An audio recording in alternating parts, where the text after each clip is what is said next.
Eu chamo-me Germano Ferreira, tenho 43 anos, sou farmacêutico de formação e trabalho na área da epidemiologia das doenças infecciosas como consultor.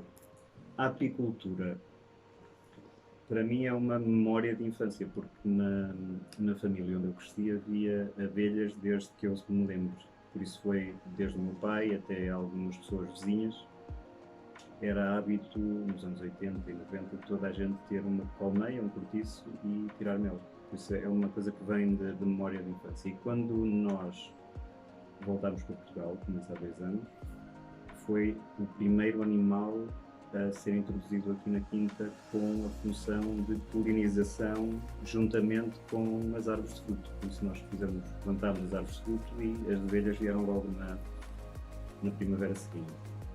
A apicultura neste momento é isso, é uma função que nós estamos a tentar de recuperar as abelhas depois dos incêndios, de 2019, manter a função de polinização em termos de fruta e legumes e a parte toda das gramíneas. E ao fim do verão, normalmente entre julho e setembro, vamos tentar tirar algum mel, nunca mais que 20 litros por ano das 8 km. Das abelhas. Ora, a importância das abelhas para nós, muito localmente, é mesmo só polinização e o impacto na cadeia alimentar, em termos de frutas agora, em termos de macro, há uma importância muito super em termos de biodiversidade, em termos de tudo que é abelhas que não são normalmente as melíferas, que se deixou de compreender ou que as pessoas deixaram de ter minimamente ligação às abelhas. É uma coisa que nós notamos quando falamos de apicultura, a percepção da geração mais novas é que é uma coisa muito complicada, que não tem grande, é um hobby, mais do que uma função social e agrícola, quer que seja, e que é muito perigosa. Isso é a percepção que nós temos, que tudo o que é a importância das abelhas é assim uma coisa muito ecológica e muito dos Green Warriors, dos carolos da biologia, mas que as abelhas são muito perigosas. É uma coisa que mas é uma coisa que as pessoas não têm minimamente noção do que é que está, por exemplo, na China andam pessoas agora que são os polinizadores, são pessoas que são qualificadas para andar a polinizar árvores de fruto, com pincelinhas e com penas as penas de pavão andar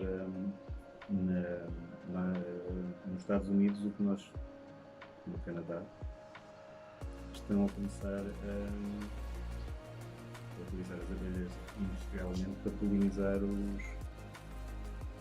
os pomares da amêndoa, das maçãs, na zona de Colônia do Canal Natal, por uma questão de que não há abelhas suficientes para este tipo de coisas, mas é assustador. Na minha opinião, é assustador. E as pessoas não sei até que ponto é que a opinião geral se percebe isso. Mas esta é uma coisa que, mesmo a nível de gestão da floresta, não se falou muito da importância das abelhas, do que foi perdido e do que é preciso para depois nós fazermos uma limpeza seletiva em que, aliás, se olhar à volta, há uma quantidade de coisas que está colocada. Por exemplo, nós não temos relva, temos três. Parte da mata foi toda, é 1 hectare de mata que foi queimado num incêndio há 2 anos e meio, antes dos incêndios de 2019, e depois foram tirados os eucaliptos todos e foi semeada a urze. Mas nota-se cá à volta, por exemplo, quem limpa na altura em que há a maior floração, as condições para elas poderem fazer o trabalho delas. Isso de uma forma muito geral. Isto é deixar de fazer a limpeza sistemática e exaustiva e dar algum tipo de lógica às limpezas de desmatação, dar algum tipo de diversidade da floresta e incluir as necessidades das abelhas no planeamento, se é que há algum planeamento da floresta. E depois há toda uma parte que é começar a fazer com que as abelhas possam entrar nas zonas urbanas e ter abelhas em ambiente urbano onde haja jardins e onde haja esse tipo de facilidades que neste momento ainda se considera que as abelhas são muito perigosas e que tem que se ter autorização para ter um apiário e tudo mais. Por isso, eu diria que apoiar as abelhas é isso, é levá-las para os sítios onde há, se calhar, as melhores situações para elas poderem sobreviver e principalmente nas zonas urbanas, onde há parques e zonas verdes que são mais bem cuidadas do que algumas zonas mais rurais, E depois nas zonas rurais dar alguma atenção à limpeza e à floresta e a tudo o que elas permitem. O resto elas fazem. Se os apicultores são as pessoas que têm abelhas para fazer mel e para fazer um negócio, a verdade é que dizer aos apicultores é fazer um plano de negócio que inclua tudo o que é o marketing ou a mensagem que as abelhas são mais do que produtoras de mel e mais do que produtoras de um produto que se vende.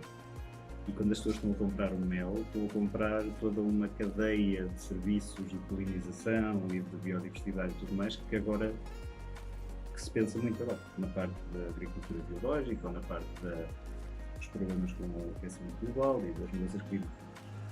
Por isso, os apicultores, se calhar, têm que se posicionar de uma maneira diferente, que é produzir mel como resultado de um serviço que vai muito para além do produto mel. Isto é, quem está a comprar mel está a comprar toda uma quantidade de serviços que as abelhas fazem para garantir que tenham peras e maçãs e legumes e outras coisas para além do mel. Outra coisa que se pode dizer é que, se a gente pensar nos apicultores como as pessoas que beneficiam ou que têm algum tipo de ligação às abelhas, isso aí vale muito pensar o que é que se diz às crianças na educação da escola e o que é que se diz aos futuros apicultores ou às futuras pessoas interessadas nas abelhas, mas a partir da educação do que se faz. Por exemplo, uma coisa que nós nos apercebemos com os nossos filhos é que o que se ensina na escola da biologia, por exemplo, a partir da escola primária, é muito o conhecimento laboratorial da biologia. Não se fala minimamente do papel das abelhas, do papel da biodiversidade, do papel dos animais. Fala-se de como é que eles funcionam e das características deles e o que é que são brancos, azuis ou amarelos. Mas as abelhas, muito sinceramente, durante os 4 ou 5 anos que eles andam na escola, acho que ainda não se falou nenhuma vez. Perguntar a uma criança por 4 anos o que é um youtuber e o que é um apicultor, eu não sei até que ponto é que ela consegue responder da mesma maneira às duas. É uma das coisas que as abelhas ainda são vistas como uma parte agressiva da natureza, ou um risco, uma coisa que mesmo ao nível das crianças não está, é como o lobo mau. Distinguiram os lobos com o lince e com os outros, mas as abelhas estão a entrar na mesma onda, que é a percepção de que a abelha é um animal agressivo e pronto, aí está, é um animal que não faz grande sentido proteger ou ter alguma simpatia com. Mas aí, há muitos exemplos disso no nosso, desde os burros ao lobo mau, a tudo que é a percepção das gerações que depois os animais andamos a protegê-los porque estão quase extintos. O facto de haver uma necessidade extrema, como eu tinha falado, de proteger as abelhas. É quase um bocado altruísta, mas é o facto de, nesta altura, será a altura mais importante para praticar apicultura do ponto de vista de proteger as abelhas. Depois dos incêndios ainda se justifica mais, nós já tínhamos as colmeias na altura, 3, mas depois dos incêndios ainda fez mais sentido escolher ou praticar alguma apicultura. Mas é um jogo que eu acho que todos os anos vai-se pôr a mesma questão, que é porquê continuar, depois dos ataques de vespa, depois de tudo o que pode acontecer às colmeias, e porque não desistir. Isto é uma coisa que é muito individual, porque não há, mesmo dentro da associação, houve-se muitas histórias negativas, mas não há grande motivação para continuar.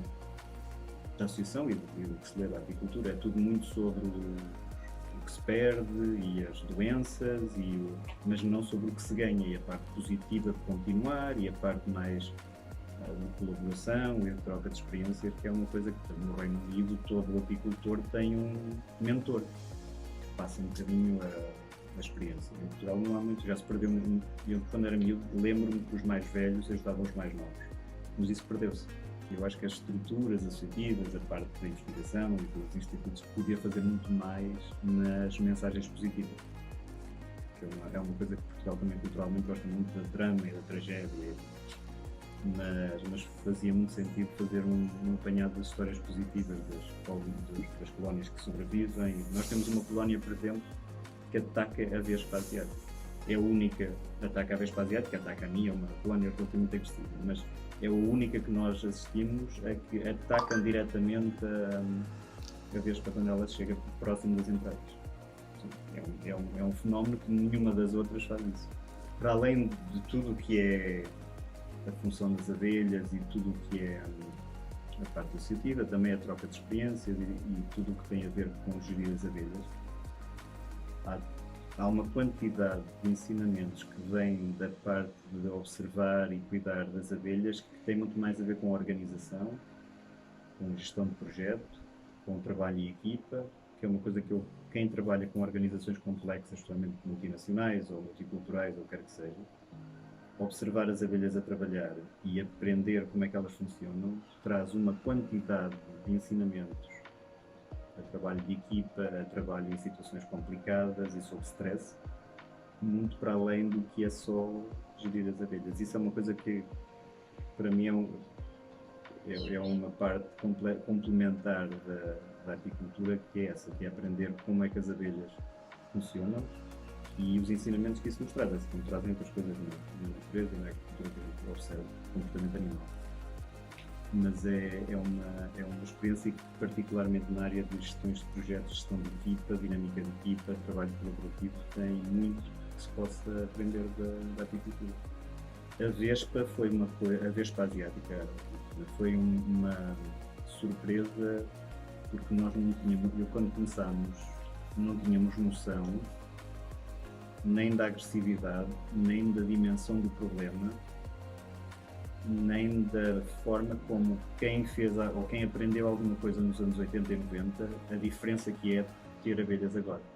Porque não é deixar estar e as colónias colapsam com alguma frequência, mas não muito, é o facto de durante 3 meses, no primeiro ano que nós tivemos colmeias, sentir-se completamente incapaz de fazer o que quer que fosse por uma falta de conhecimento e por falta de meios.